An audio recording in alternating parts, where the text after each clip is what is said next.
भाजपा ने राहुल गांधी के आरोपों को बताया बेबुनियाद। भाजपा नेता रविशंकर प्रसाद ने कहा, राहुल गांधी का अहंकार देश से बड़ा नहीं। लोकतंत्र पर दिए बयान पर आज संसद में नहीं मांगी माफी।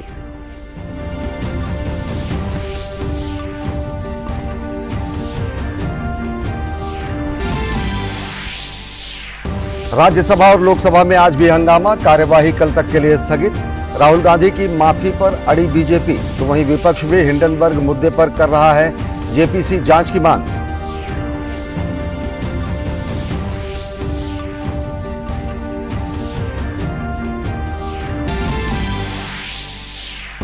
दिल्ली में शराब घोटाले के बाद अब जासूसी कांड में फंसे पूर्व उप मुख्यमंत्री और आम आदमी पार्टी के नेता मनीष सिसोदिया।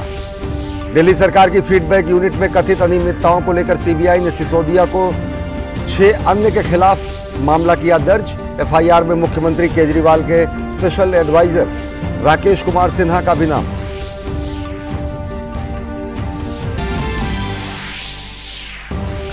दिल्ली आबकारी नीति घोटाला मामले में भारत राष्ट्र समिति की नेता और तेलंगाना के मुख्यमंत्री के चंद्रशेखर राव की बेटी के कविता ईडी के सामने नहीं हुई पेश।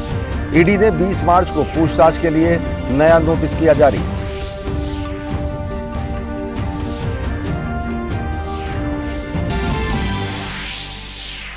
राष्ट्रपति द्रौपदी मुर्मू ने केरल, तमिलनाडु और लक्षद्वीप के 6 दिवसीय दौरे के पहले दिन आज केरल के कोच्चि में आईएनएस द्रोणाचार्य को प्रदान किया राष्ट्रपति ध्वज।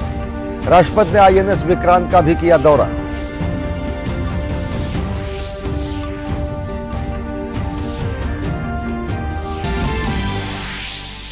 सिक्किम की राजधानी गैंगटोक में आज से बिजनेस 20 बैठक। सिक्किम को जैविक खेती, पर्यटन, फार्मास्यूटिकल और नवीकरणीय ऊर्जा क्षेत्र में अपनी आर्थिक क्षमता दिखाने का मिलेगा अवसर।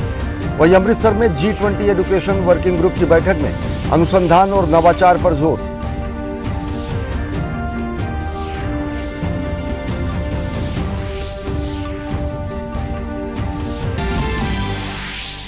और दिल्ली में आयोजित हो रहे महिला विश्व कप मुक्केबाजी चैंपियनशिप में वर्ल्ड चैंपियन निकहत जरीन ने जीत के साथ किया आगाज।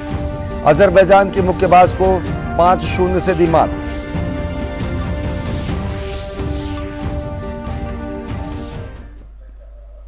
नमस्कार, मैं हूं अश्विनी कुमार मिश्र। देखते हैं खबरों को विस्तार से। भाजपा के वरिष्ठ नेता रविशंकर प्रसाद ने कांग्रेस नेता राहुल गांधी के बयान पर पलटवार किया है। उन्होंने कहा कि देश को गुमराह करने के लिए राहुल गांधी को देश से माफी मांगनी चाहिए। विदेश में जाकर देश की साख को गिराना यह कांग्रेस का हमेशा से व्यवहार रहा है। राहुल गांधी जी, आप देश को कब तक मिसलीड करेंगे? The BJP would like to ask mister Rahul Gandhi, how long will you continue to mislead the country, the people, 140 crore people of India, Indian democracy? यह बड़े सवाल ना। उनसे माफी की बात बीजेपी क्यों मांग रही है? और आज भी बीजेपी दोबारा कह रही है कि आपने विदेश में यह कहा कि अमेरिका और यूरोप को भारत के लोकतंत्र की गिरावट पर नोटिस लेना चाहिए। भाजपा नेता ने कहा कि लोकतंत्र का अपमान, देश का अपमान और जनता का अपमान करना हमेशा राहुल गांधी का व्यवहार रहा है। देश की जनता राहुल गांधी से यह पूछना चाहती है कि राहुल गांधी को देश की जनता ने ही सांसद बनाया है या नहीं, और इसी जनता ने राजस्थान, हिमाचल प्रदेश, छत्तीसगढ़ में कांग्रेस को सत्ता पर लोकतंत्र में ही बैठाया गया है। फिर भी कांग्रेस और राहुल गांधी लगातार लोकतंत्र का अपमान करते रहे हैं। बीजेपी का स्पष्ट आरोप है, राहुल गांधी को माफी मांगना चाहिए, और हम राहुल गांधी की माफीनामा के लिए देश भर में कैंपेन करते रहेंगे। आप भारत के लोकतंत्र का अपमान करेंगे, भारत की जनता के अभिमत का अपमान करेंगे और ऊपर से लंबे लंबे भाषण देंगे। राहुल गांधी जी, आप कैसे एमपी हुए वायनाड से? भारत के लोकतंत्र ने जिताया आपको। अभी हाल में आपकी पार्टी बहुत थोड़े मेजॉरिटी से कैसे जीती हिमाचल प्रदेश में? लोकतंत्र ने जिताया ना। तो आप जीत जाएं तो ठीक है, और बाकी सफाया हो गया आपका पूरे नॉर्थ ईस्ट में, तो वहां जाके विलाप करते। बजट सत्र के दूसरे चरण के चौथे दिन भी दोनों सदनों में हंगामा जारी रहा। हंगामे के कारण लोकसभा और राज्यसभा की कार्यवाही शुरू होते ही पहले दोपहर 2 बजे तक और फिर बाद में पूरे दिन के लिए स्थगित कर दी गई। लोकसभा में भाजपा सांसदों ने राहुल गांधी के बयान को लेकर माफी की मांग की, वहीं विपक्ष ने हिंडनबर्ग मुद्दे पर जमकर हंगामा किया। विपक्ष के सांसद नारेबाजी करते हुए वेल में आ गए। लोकसभा अध्यक्ष ने सदस्यों से सदन को सुचारू रूप से चलाने का आग्रह किया। रेलवे में नौकरी के बदले जमीन घोटाला मामले में सीबीआई के समन के खिलाफ बिहार के उप मुख्यमंत्री तेजस्वी यादव की याचिका पर आज दिल्ली हाईकोर्ट में सुनवाई हुई। दिल्ली हाईकोर्ट में सीबीआई ने तेजस्वी यादव को गिरफ्तार न करने का आश्वासन दिया, जिसके बाद तेजस्वी यादव की ओर से कहा गया कि आगामी 25 मार्च को वो नई दिल्ली में सीबीआई हेडक्वार्टर में सुबह 10:30 बजे पेश होंगे।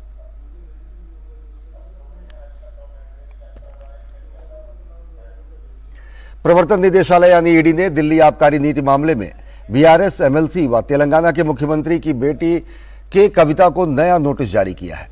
जानकारी के मुताबिक के कविता को 20 मार्च को पूछताछ के लिए ईडी ने नोटिस जारी किया है। ईडी ने आज कविता को पूछताछ के लिए बुलाया था, लेकिन वो सुप्रीम कोर्ट का हवाला देते हुए ईडी के सामने पूछताछ के लिए उपस्थित नहीं हुई। सुप्रीम कोर्ट में उन्होंने अपनी गिरफ्तारी से बचाव और ईडी के सामने पूछताछ के लिए उपस्थित नहीं होने के लिए याचिका दाखिल की है।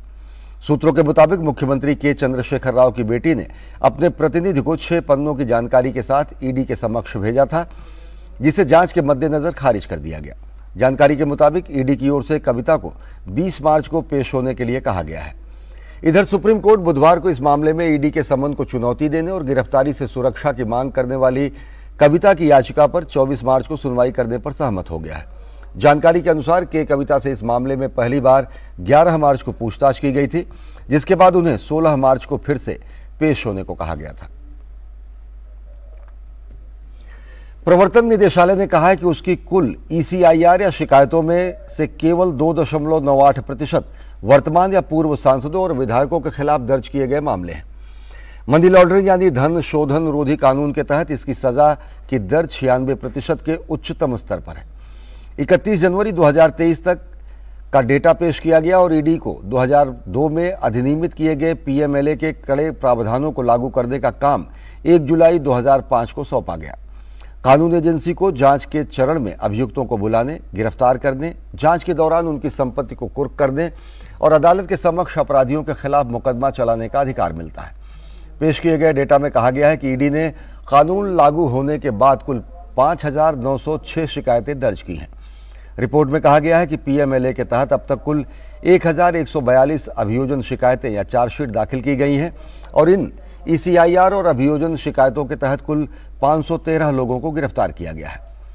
आंकड़ों के मुताबिक इस अवधि में PMLA के तहत कुछ 25 मामलों में सुनवाई पूरी हुई और 24 मामलों में सजा हुई, जबकि एक मामले में दोष मुक्ति हुई है। इन मामलों में धन शोधन रोधी कानून के तहत दोषी अभियुक्त की संख्या 45 है। मामलों में दोषी पाए जाने के बाद 36.23 करोड़ रुपए की संपत्ति जब्त की गई, जबकि अदालत ने दोषियों के खिलाफ 4.62 करोड़ रुपए का जुर्माना भी लगाया। इस साल जनवरी के अंत तक फेमा कानून के तहत कुल 33,988 मामले शुरू किए गए और 16,148 मामलों में जांच का निस्तारण किया गया। फेमा के तहत कुल 8,440 कारण बताओ नोटिस जारी किए गए, जिनमें से 6,847 का फैसला सुनाया गया।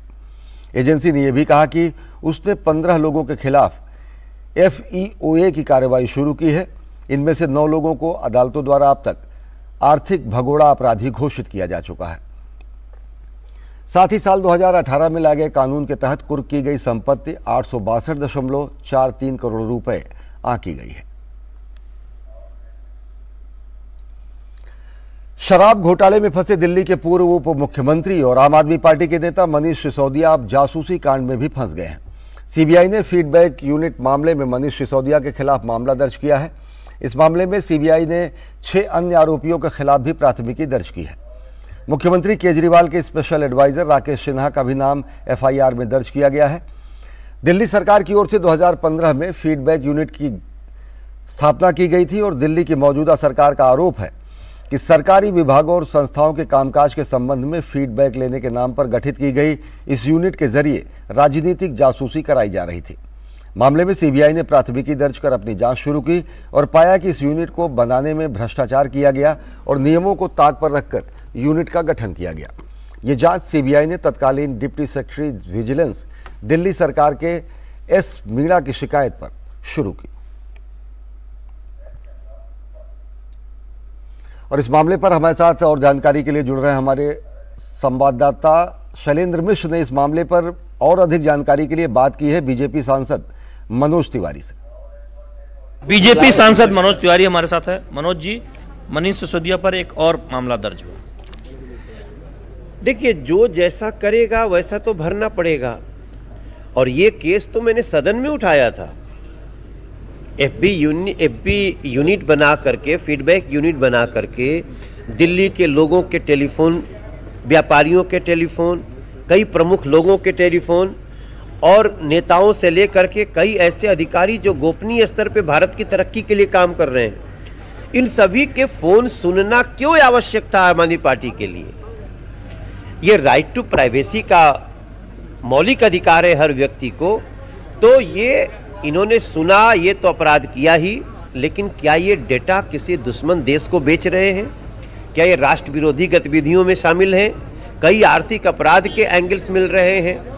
तो मेरा मानना है कि अपराध और भ्रष्टाचार करने वाले किसी भी व्यक्ति को, वो जितने अपराध करे सबकी जांच होनी चाहिए। ऐसा नहीं कि एक आदमी 10 अपराध करे तो 9 छोड़ दिया जाए। आम आदमी पार्टी तो कह रही है कि ये तो एजेंसियों का दुरुपयोग है और जिस तरह से मामले दर्ज किए जा रहे हैं। अब ये एक ना मोडस ऑपरेंडी बन गया है आम आदमी पार्टी के अरविंद केजरीवाल का, कि वो भ्रष्टाचार करेंगे, अपराध करेंगे, और जब उनके ऊपर जांच होगी तो चिल्लाएंगे कि अरे हमारे साथ ज्यादती हो रही है। तो अब दिल्ली की जनता ये मानने वाली नहीं है। दिल्ली की जनता को लग गया है कि जो मीठी मीठी बात करके अभी तक पोल्यूशन में नंबर 1 बना दिया दिल्ली को, जमुना जी नहीं साफ हो पाई, गंदा पानी घरों में आ रहा है, सीवर नहीं है, गलियां बजबजा रही हैं, दिल्ली के बच्चों को नया स्कूल नहीं है, वो छोड़ेंगे क्या? वो सब चाहते हैं कि वादा किया था तरक्की का, कर रहे अपराध और भ्रष्टाचार, सजा मिलनी चाहिए। बहुत बहुत धन्यवाद मनोज तिवारी। एक और मामला जो दर्ज हुआ है मनीष सिसोदिया पर, उस पर अपनी प्रतिक्रिया दे रहे थे शैलेंद्र मिश्र, डीडी न्यूज दिल्ली। भारतीय सेना का चीता हेलीकॉप्टर आज अरुणाचल प्रदेश के मंडला पहाड़ी इलाके के पास दुर्घटनाग्रस्त हो गया। हादसे में हेलीकॉप्टर में सवार दोनों पायलटों की मौत हो गई। ग्रामीणों की सूचना के अनुसार हेलीकॉप्टर का मलबा बंगजा लेप दिरांग थाना क्षेत्र में मिला। गुवाहाटी स्थित सेना के PRO lieutenant colonel Mahendra Rawat ने बताया कि जानकारी के अनुसार आज सुबह लगभग 9:15 बजे अरुणाचल प्रदेश के बोमडिला के पास एक ऑपरेशनल शॉर्टी उड़ाने वाले आर्मी एविएशन चीता हेलीकॉप्टर का एटीसी से संपर्क टूटने की सूचना मिली। उस समय हेलीकॉप्टर मिसामारी ईटीए के रास्ते में था।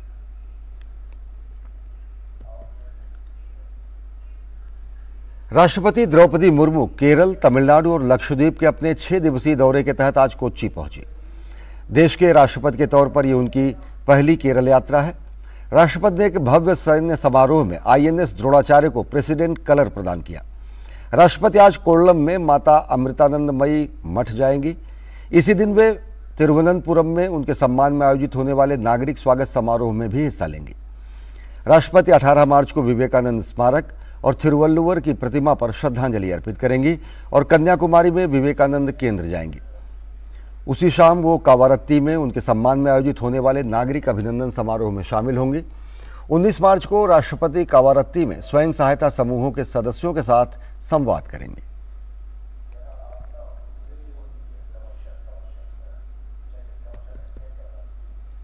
और खबरें अभी और भी हैं, लेकिन वक्त हो चला एक छोटे से ब्रेक का। देखते रहिए डीडी न्यूज। शुरू करो, डालो बुनियाद, घर महल नजर आएगा। वंडर लाइए, वंडर अपनाइए, फर्क नजर आएगा। वंडर सीमेंट, फर्क नजर आएगा। भारत में ग्लोबल वार्मिंग और जलवायु परिवर्तन का प्रभाव और भी अधिक महसूस हो रहा है। प्रतिवर्ष गर्मी की तीव्रता बढ़ती जा रही है। यह मनुष्य द्वारा ग्रीन हाउस गैसों के अधिक उत्सर्जन का भी प्रभाव है। भविष्य में गर्मी के कुप्रभाव रोकने के लिए हमें तुरंत कदम उठाने होंगे। अधिक स्थानीय पेड़ लगाकर हरियाली बढ़ाएं।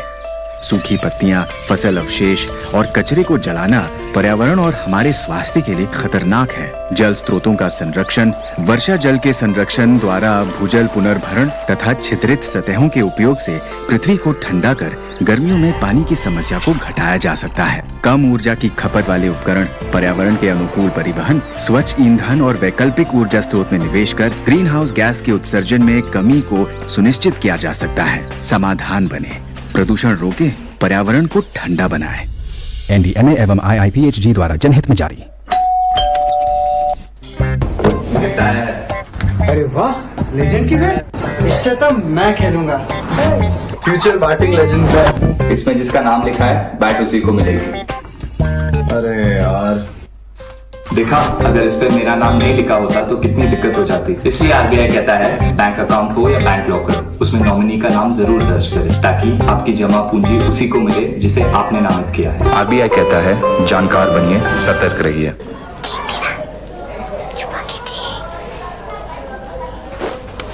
कितनी बार समझाया बच्चा पार्टी, हाथ धोकर करो अपनी party. Hand wash reminder by a hand ambassador, Sachin Tendulkar का हाथ। सेवलॉन स्वस्थ इंडिया मिशन। ब्रेक के बाद आप सभी का स्वागत है। केंद्रीय स्वास्थ्य मंत्री डॉक्टर मनसुख मांडविया ने टीबी मरीजों को पोषण आहार युक्त किट बांटा। ये पोषण आहार किट स्वास्थ्य मंत्रालय के निक्षय मित्र योजना के तहत दिया गया है। इस मौके पर उन्होंने कहा कि देश भर में हमें निक्षय की बीमारी के लिए जागरूकता अभियान चलाया जाना चाहिए। निक्षय पोर्टल पर सभी मरीजों को जानकारी भी दी जाएगी। हेल्थ मिनिस्ट्री के द्वारा एक निक्षय मित्र पोर्टल को लॉन्च किया था और निक्षय मित्र पोर्टल में देश में जो टीबी पेशेंट है उसकी सारी सूची उसमें रखी थी। उस वक्त 13 लाख पेशेंट ने रजिस्ट्रेशन किया था।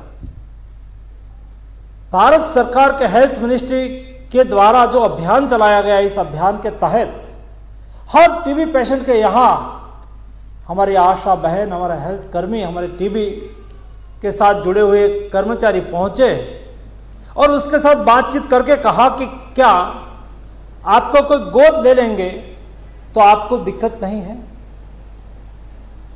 उसमें से 13 लाख में से 10 लाख से अधिक टीबी पेशेंट ने कहा कि जी नहीं, हमें कोई गोद ले लेंगे तो हमें कोई दिक्कत नहीं। देश में कोरोना वायरस से संक्रमण के मामले एक बार फिर तेजी से बढ़ रहे हैं। इसके मद्देनजर आज केंद्रीय स्वास्थ्य सचिव राजेश भूषण ने महाराष्ट्र, गुजरात, तेलंगाना, तमिलनाडु, केरल, कर्नाटक के प्रमुख सचिवों को पत्र लिखकर अतिरिक्त सतर्कता और बचाव के उपाय करने के निर्देश दिए। केंद्रीय स्वास्थ्य सचिव राजेश भूषण ने पत्र के जरिए राज्य में कोरोना के बढ़ते मामलों पर ध्यान दिलाते हुए इसके बेहतर रोकथाम और बेहतर प्रबंधन के लिए माइक्रो लेवल पर उपाय उठाने को कहा। साथ ही राज्यों में टेस्ट, ट्रैक, ट्रीट, टीकाकरण पर जोर देने को कहा गया है। राजेश भूषण ने इन राज्यों के प्रमुख सचिवों को लिखे पत्र में पिछले एक हफ्ते में कोरोना के मामले में दोगुनी बढ़ोतरी पर ध्यान दिलाते हुए निगरानी बढ़ाते और सभी आवश्यक कदम उठाने को कहा है। उन्होंने अपने पत्र में राज्यों को टीकाकरण के तहत प्रिकॉशन डोज दिए जाने पर जोर देते हुए कोरोना से बचाव के सभी उपायों को सख्ती से लागू करने को कहा। उल्लेखनीय है कि देश में 8 मार्च तक कोरोना के 2082 नए मामले सामने आए थे, जो 15 मार्च तक बढ़कर 3264 हो गए हैं। कुछ राज्यों में कोरोना के नए मामलों में दोगुनी रफ्तार से बढ़ोतरी देखी जा रही है। पीएचडी चैम्बर की तरफ से आयोजित भारत स्टार्टअप समिट 2023 में केंद्रीय इलेक्ट्रॉनिक्स एवं सूचना प्रौद्योगिकी मंत्री अश्विनी वैष्णव ने हिस्सा लिया। मौके पर केंद्रीय मंत्री ने स्टार्टअप प्रदर्शनी का उद्घाटन किया। केंद्रीय मंत्री ने कहा कि पूरी दुनिया में इलेक्ट्रॉनिक्स और सूचना प्रौद्योगिकी के क्षेत्र में भारत ने अपनी पहचान बनाई है और टेलीकॉम टेक्नोलॉजी के क्षेत्र में भारत निर्यातक की भूमिका में भी पहुंच चुका है। केंद्रीय मंत्री ने कहा कि 10 साल पहले भारत विदेशों से इलेक्ट्रॉनिक्स उत्पादों का आयात करता था और आज भारत मोबाइल से लेकर रेडियो उपकरण और 6G के क्षेत्र में महाशक्ति बनकर उभरा है। वो अलग ही लेगेसी थी, उस लेगेसी को भूल जाओ। अब लेगेसी है टेक्नोलॉजी में, टेलीकॉम टेक्नोलॉजी में पावर बन के निकलने का दुनिया में। टेक्नोलॉजी, टेलीकॉम टेक्नोलॉजी में एक्सपोर्टर बन के निकलने का है। दो चीजें सबसे कॉम्प्लेक्स होती है, एक तो रेडियो इक्विपमेंट और दूसरा core equipment, core network. Radio equipment Hindustan से पिछले 8 महीनों में 7 महीनों में एक्सपोर्ट होने लगा है, वो भी किसको? अमेरिका को। और खबरें अभी और भी हैं, लेकिन वक्त हो चला एक और छोटे से ब्रेक का। देखते रहिए डीडी न्यूज। शुरू करो, डालो बुनियाद, घर महल नजर आएगा। वंडर लाइए, वंडर अपनाइए, फर्क नजर आएगा। वंडर सीमेंट, फर्क नजर आएगा।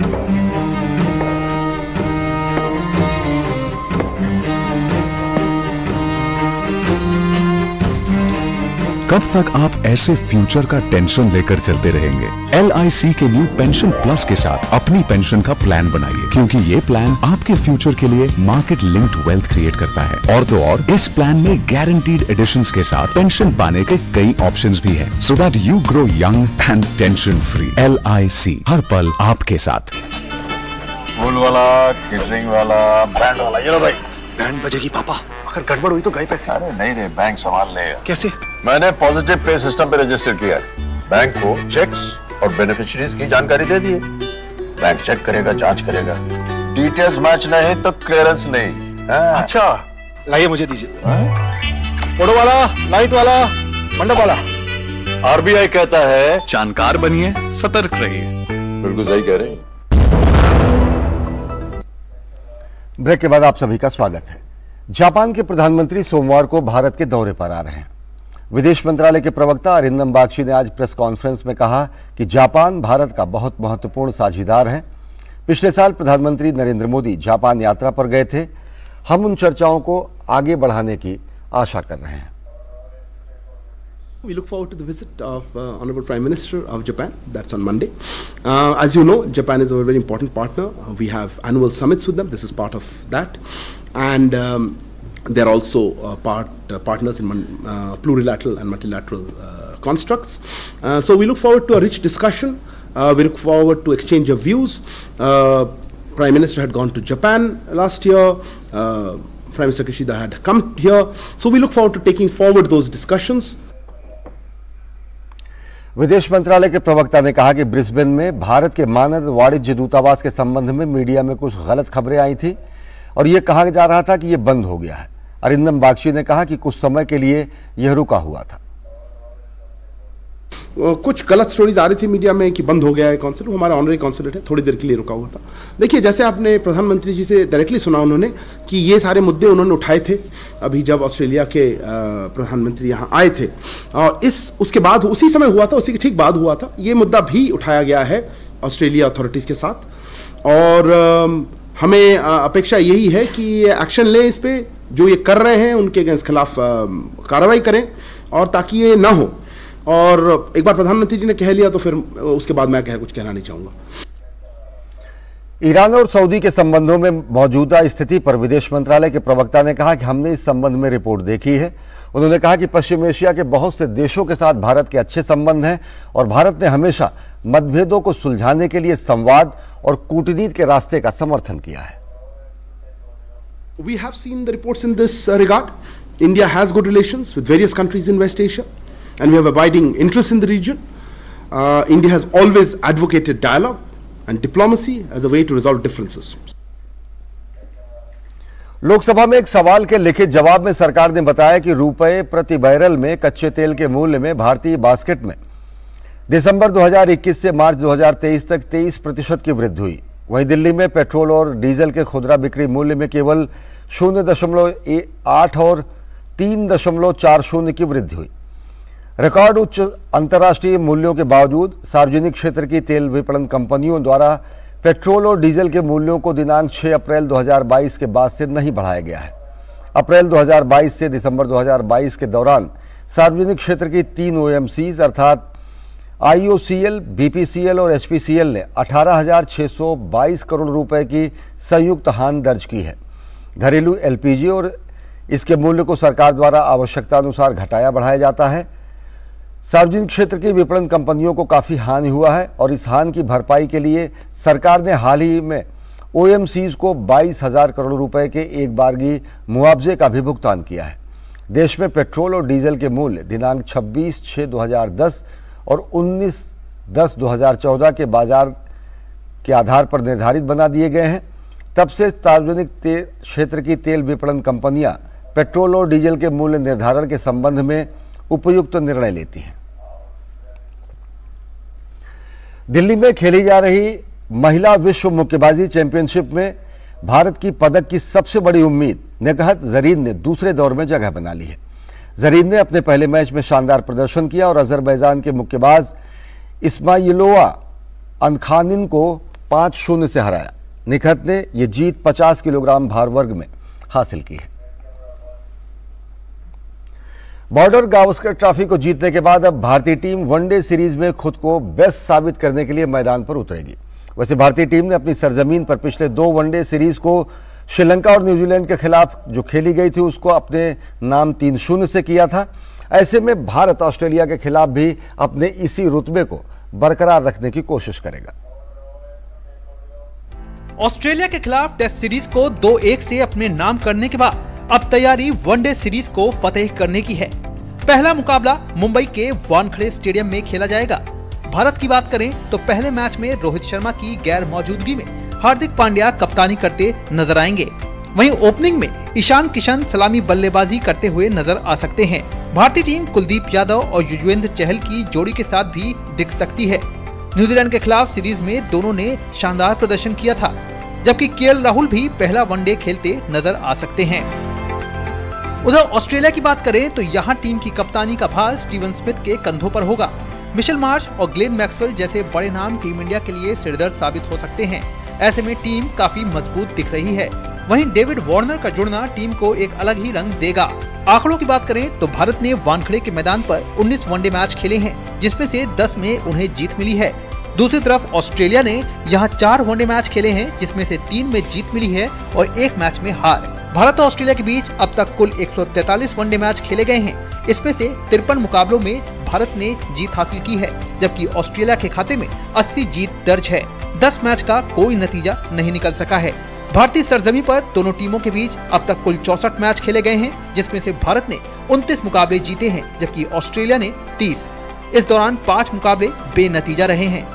कुल मिलाकर विश्व कप से पहले एक शानदार सीरीज सामने है, जहां जीत मनोबल को बढ़ाने वाली टॉनिक के रूप में सामने होगी।